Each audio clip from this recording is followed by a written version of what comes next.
wonderful pastimes I've recorded today. And I wanted to ask you a couple of questions before we go into my wife's thing.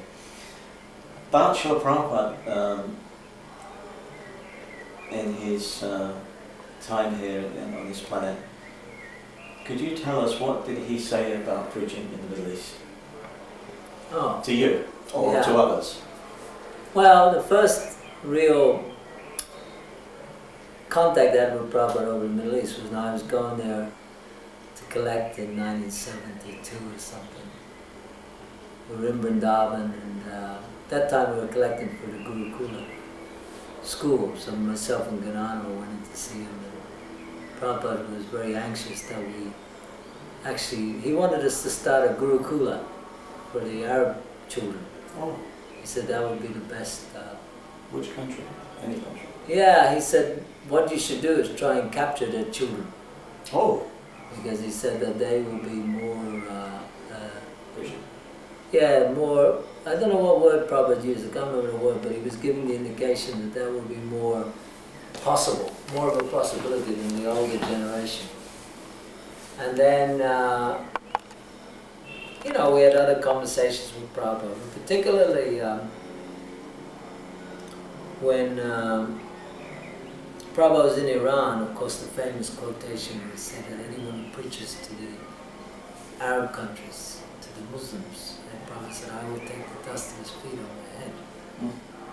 So then what happened was in '77, when Prabhupada was there, before he got sick, we had one devotee called Ravanari. He was a Palestinian. Yeah.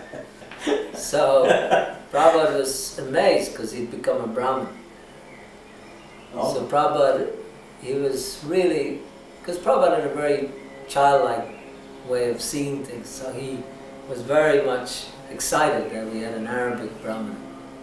So then when guests... That was the first Arabic Brahmin? Yeah. First, Palestinian? Yeah, this was a real Arab who could speak Arabic and everything else, and knew the Quran.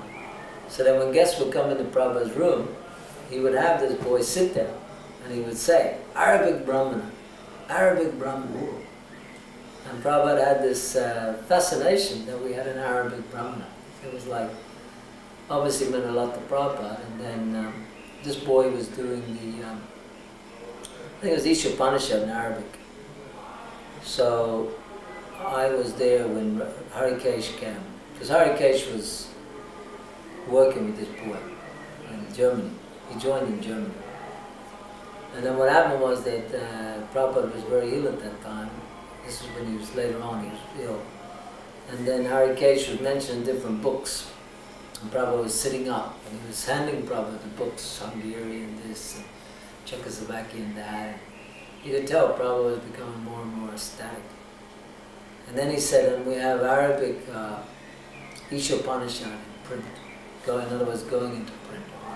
The tears just poured out of Prabhupada's eyes. We had to get tissue. I remember, and they didn't just pour it, they like jumped out of it.